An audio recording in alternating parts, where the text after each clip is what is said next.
बिस्मिल्लाहिर्रहमानिर्रहीम। अस्सलाम वालेकुम नाज़रीन, आप यूट्यूब चैनल देख रहे हैं। मैं इमरान खान हूँ। बाकी खबरें बाद में, लेकिन पहले औरिया मकबूल जान साहब के केस पे बात करते हैं क्योंकि आज दोबारा उनका केस लगा हुआ है।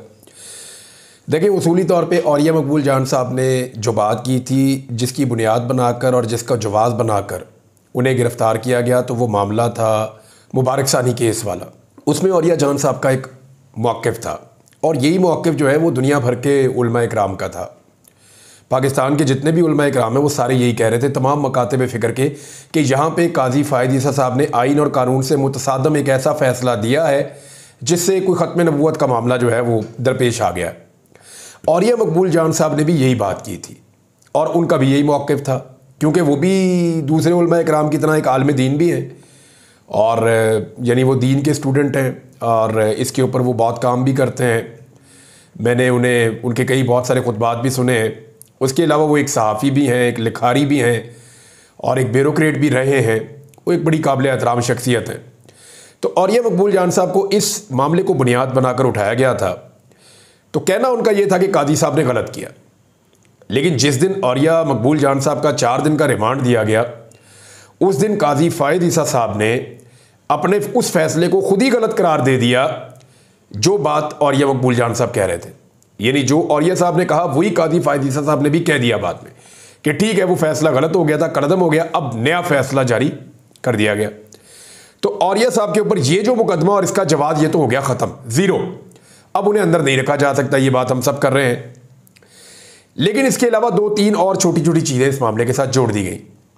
एक ये चीज़ जोड़ दी गई कि जी चेयरमैन PTA पर तनकीद की है जी कि इंटरनेट की बंदिश क्यों करते हैं आप, ये सेंसरशिप क्यों लगा रहे हैं पाकिस्तान में। तो औरिया साहब का ये कहना था इससे पहले जिन मुल्कों ने सेंसरशिप लगाई उन्हें आइडिया भी नहीं था उनके साथ होगा क्या, और हुक्मरान बेखबर रहते हैं अवामी रद्द अमल से। तो ये तो उन्होंने ठीक बात की। इस सेंसरशिप के खिलाफ जो है वो अमेरिका भी बात करता है, यूरोप भी बात करता है, यूनाइटेड नेशंस भी बात करती है, जितनी तंजीमें इंसानी हुकूक की है सारी इसके ऊपर बात करती हैं, ह्यूमन राइट काउंसिल इसके ऊपर बात कर रही है। तो औरिया मकबूल जान साहब ने कौन सी कोई अनोखी बात कर दी थी। तीसरा जी, मोहसिन नकवी साहब पर तनकीद की है, क्यों जी वो आसमान से उतरे, तनकीद नहीं हो सकती। अभी पाकिस्तान कल ही मैच हार गया बांग्लादेश से, अब क्या तनकीद भी ना करें मोहसिन नकवी पे। जब से वो आए हैं क्रिकेट के ऊपर ऐसा अंधेरा छा गया है, ऐसा घटाटोप अंधेरा छा गया क्रिकेट के ऊपर कि बेहतरीन क्रिकेटर्स होने के बावजूद मनूसत खत्म ही नहीं हो रही। कभी हम वर्ल्ड कप में जाके दुनिया की सबसे छोटी टीमों से हार जाते हैं, कभी बांग्लादेश जैसी टीम पाकिस्तान में आकर पाकिस्तान को टेस्ट मैच हरा देती है। अब चाहे आप बाकी सारे भी मैच जीत जाए ना, बांग्लादेश ने जो हासिल करना था वो उन्होंने कर लिया, उन्होंने कमाल क्रिकेट खेली। तो एक मनहूसत पड़ी हुई है। अब बंदा वो अब मोहसिन नकवी में तनकीद ना करे तो बंदा क्या करे इसमें। यही फर्क पड़ा है ना, यही लोग जीत रहे थे, अब यही लोग हार रहे हैं। अच्छा जी, बांग्लादेश के हवाले से एक मुवाजना किया था औरिया मकबूल जान साहब ने, जिसको भी मुबैना तौर पर, क्योंकि मेरी अली इशफाक साहब से बात हुई, अजहर सिद्दीक साहब से बात हुई, तो उन्होंने कहा ये भी शामिल किया हुआ है। लेकिन सवाल ये पैदा होता है कि एक हिस्टोरियन, एक सहाफ़ी, एक लिखारी, ये जो शख्स है या तज्जियाकार, वो अगर मुवाजना नहीं करेगा तो कौन करेगा। यानी मुवाजना अगर औरिया मकबूल जान साहब नहीं करेंगे, हसन निसार नहीं करेंगे, बाकी जो सहाफ़ी हैं पाकिस्तान में वो नहीं करेंगे, तो कौन करेगा। ये उनका काम है भाई कि वो आपको बताएंगे कि बांग्लादेश के हालात इतने ख़राब थे, पाकिस्तान के इतने ख़राब हैं। वो आपको बताएंगे कि बांग्लादेश के अंदर तहरीक ऐसे शुरू हुई, ऐसे आगे बढ़ी, पाकिस्तान में भी ऐसे शुरू होकर ऐसे आगे बढ़ सकती है। लिहाजा होश के नाखून ले और अवाम की बात सुने। तो ये मवाजना करना उनका राइट है, उसके ऊपर फिर उनको अंदर रखा हुआ है। अब आज जो है वो उम्मीद की जा रही है कि शायद केस डिस्चार्ज हो जाए, लेकिन क्योंकि लाहौर में एक छुट्टी होती है हर साल और वो एक हज़रत अली अजमेरी रहमतुल्लाह अलैह का मज़ार है, वहाँ पे उर्स होता है, उस उर्स के सिलसिले में छुट्टी है लाहौर में। तो उस छुट्टी की वजह से आज ड्यूटी मजिस्ट्रेट होंगे और उम्मीद की जा रही है कि वो ये केस डिस्चार्ज कर दें। नहीं करेंगे तो फिर कल हो जाएगा, परसों हो जाएगा, लेकिन ये ज़्यादती ख़त्म होनी चाहिए। एक्चुअली औरिया मकबूल जान साहब से प्रॉब्लम ये है कि वो सिस्टम के मुताबिक नहीं चल रहे। औरिया मकबूल जान साहब से प्रॉब्लम ये है कि वो शऊर बांट रहे हैं, वो बात कर रहे हैं जो ताकतवर हलकों को पसंद नहीं है, वो बात कर रहे हैं जो PDM की सरकार को सूट नहीं करती। वो नवाज शरीफ को और नवाज शरीफ के तर्ज हुक्मरानी को और उनकी फैमिली को चैलेंज करते हैं। और ये जो पॉलिटिकल एलीट है, इनको चैलेंज करने वाले हर आदमी के खिलाफ कोई ना कोई कार्रवाई होती है। फ़हीम सिद्दीकी एक जर्नलिस्ट है, कराची में। मैं उनका एक प्रोग्राम का क्लिप सुन रहा था। उन्होंने एंकर पर्सन को एक बड़ी अजीब चीज़ बताई। उन्होंने बताया कि जो कोई भी राब्ता करता है नताशा नामी औरत की फैमिली से, ये वो औरत की बात कर रहा हूँ जिन्होंने 2 लोगों को, बाप बेटी को गाड़ी के नीचे देकर कुचल दिया और उसके बाद उंगली से अजीब इशारे कर रही थी, मुस्कुरा रही थी। बाद में उनके जो है वो पता चल रहा है कि जी उनको छुड़ाने की कोशिशें हो रही है। फिर जो उनकी रिपोर्ट आई है कि उन्हें जेल के अंदर कितनी सहूलियात दी गई हैं, यानी खुली मुलाकातें उनकी, जो बंदा उनके पास से भी गुजर के थोड़ा सा फैसिलिटेट करता है उसको भी वो टिप लगा देते हैं। जिसने पानी की बोतल पिलाई उसको भी 50,000 रुपया टिप मिली है, तो पैसा तो वो पानी की तरह बहा रहे हैं। और ये जर्नलिस्ट रिपोर्ट कर रहे हैं चीज़ें। तो जेल के अंदर, वो अस्पताल में मौजूद हैं, जेल के अंदर वाले में, वहाँ वीवीआईपी एसी वेसी चल रहे हैं, सारी फैमिली बैठी है। तो ये किस किस्म की सज़ा है?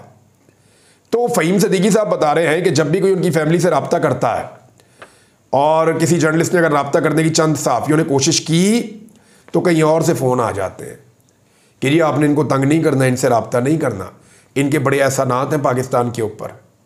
अंदाज़ा कीजिए आप, पूरे पाकिस्तान की मईशत की कमर तोड़ के रख दी है जिस हुकूमत ने। उसके बारे में इनकी सोच क्या है? और हुकूमत एक आईपीपी चलाने वाले जिसके पास पैसे ज़्यादा हैं, कुछ कंपनी वो चला रहे हैं, यानी रूल ऑफ लॉ है ही नहीं इस मुल्क में।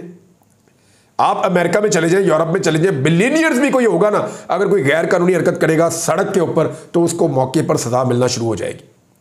उसके बाद उसको भुगतना पड़ेगा, जितना मर्जी कोई ताकतवर है, पैसे वाला है। Rule of law, rule of law, इसलिए वो मुल्क आगे चले गए। जब तक हम लोग रूल ऑफ लॉ पे चलते थे हम आगे थे, अब हम रूल ऑफ लॉ पे नहीं चलते तो हम कितना पीछे रह गए। ये है जी रीज़न। और ये साहब का मामला जो है उसके ऊपर हम दोबारा बात करेंगे। उम्मीद है कि वो आज़ाद हो जाएंगे और जो सिस्टम है उसे शर्म आ जाएगी कि अब ज़्यादती बंद कर दी जाए। हमारे वज़ीर आज़म जनाब शहबाज शरीफ साहब, फार्म 47 वाले, जाली हुकूमत वाले वज़ीर आज़म, उन्होंने एक ट्वीट किया और ट्वीट किया अपने एक भाई के नाम। भाई उन्होंने कहा है, वो तो नहीं भाई समझते मेरे ख्याल में, लेकिन फिर भी ट्वीट किया, मैं अपने भाई शेख मोहम्मद बिन जायद को दिल की गहराइयों से मुबारकबाद पेश करता हूँ। ये दुबई के हुक्मरान हैं, यूएई के बादशाह हैं। उन्हें कह रहे हैं कि उन्होंने 2024 के पहले 6 महीनों में जो गैर मुल्की तजारत है उसमें 11% इजाफा कर लिया और 1.39 ट्रिलियन दिरहम, ये बनते हैं 397 अरब डॉलर्स। 397 अरब डॉलर्स, आप 7 अरब डॉलर 3.25 साल में आईएमएफ से ले रहे हैं। 37 महीनों में 7 अरब डॉलर्स आप आईएमएफ से भीख ले रहे हैं, कर्जा ले रहे हैं। लेकिन वो 6 महीने में जो तजारत कर रहे हैं उसका हुजम आप देखिए कि वो है लगभग 400 अरब डॉलर, 397 अरब अमरीकी डॉलर्स। इतना आगे निकल गया छोटा सा यूएई हमसे। एक तरफ से आप फिरना शुरू करें ना गाड़ी में तो सारा यूएई खत्म हो जाता है 1.5-2 घंटे के अंदर। छोटा सा मुल्क है, लेकिन आप देखें उन्होंने कितना पैसा कमा लिया, कितनी ट्रेड उन्होंने की, उनकी पॉलिसीज ठीक है। अच्छा, शहबाज शरीफ साहब ने उनकी ज़मीन आसमान एक कर दिए, उनकी तारीफ़ों के पुल बांध दिए। वैसे मियाँ साहब से अच्छी खुशामद मैंने अपनी ज़िंदगी में नहीं, इनकी वीडियोज़ भी हैं खुशामद की, कमाल किस्म की खुशामद करते हैं। इमरान खान साहब ने इनका ठीक नाम रखा था। बहरहाल उन्होंने कहा जी एक मुतासिर कुन अदादोशुमार है और जी जनाब तेल से आपका इन्हिसार कम हो रहा है, उनको मुबारकबादें दे रहे हैं।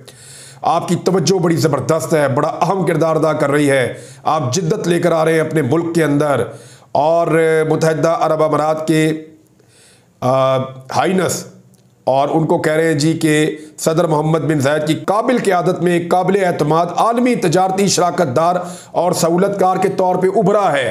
शहबाज शरीफ साहब ने कमाल कर दिया जनाब। 3 या 4 पैराग्राफ्स में 4 पैराग्राफ्स की तारीफ़ें की हैं उनकी कि आपका विजन, बड़ा विजन का लफ्ज़ बोला।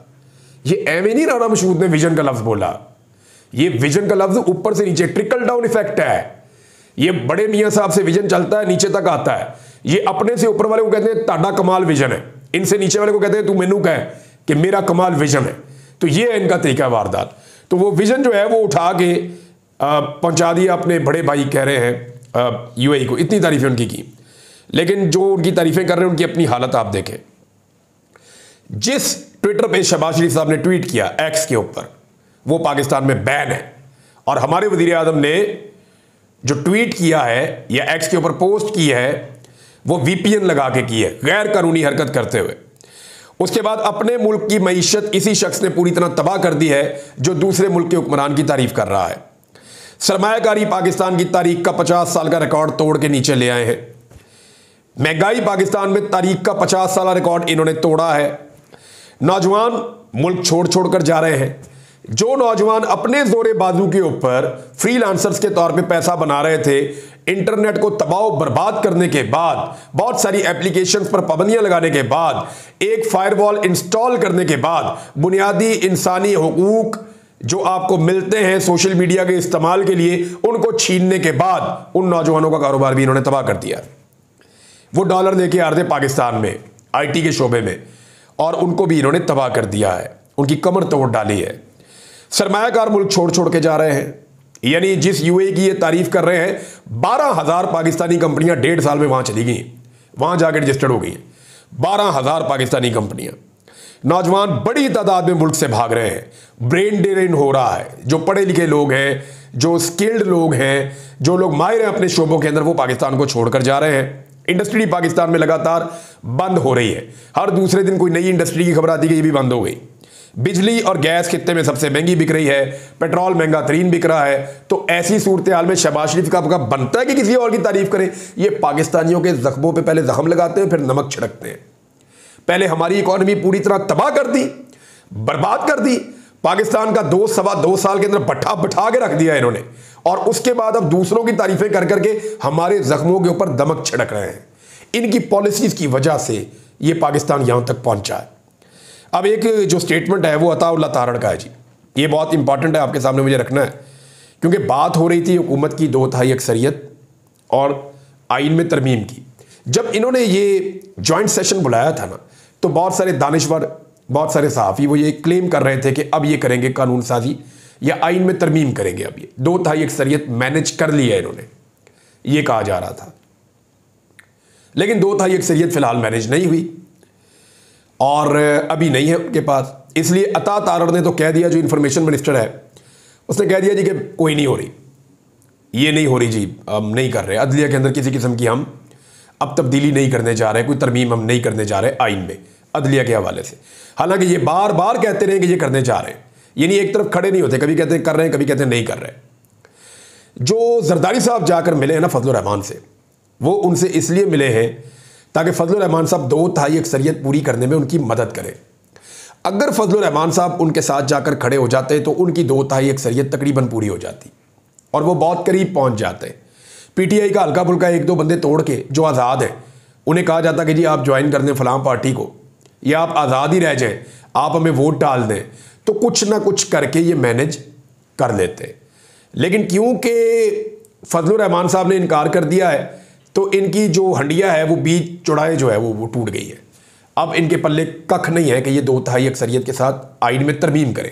लेकिन अभी भी ये आइन में तरमीम करने की कोशिश करेंगे, और उसका तरीक़ाकार जो है एक कोई नया ये कानूनी चक्कर चलाएंगे, जिसमें ये कोशिश करेंगे कि इलेक्शन कमीशन वही सीटें जो डीनोटिफाई की गई हैं, जो 23 सीटें PTI की दी गई थी बाकी जमातों को, वो वापस बाकी जमातों को दे के इनको 230 के फिगर पे पहुंचा दे, और ये 230 के साथ दोबारा कौमी असम्बली में 2/3 अक्सरियत हासिल कर लें।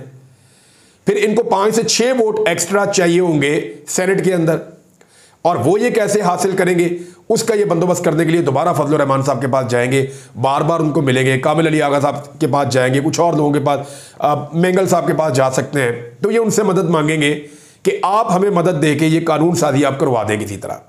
लेकिन फिलहाल इनकी दाल नहीं गल रही, फिलहाल ये कुछ नहीं कर पा रहे।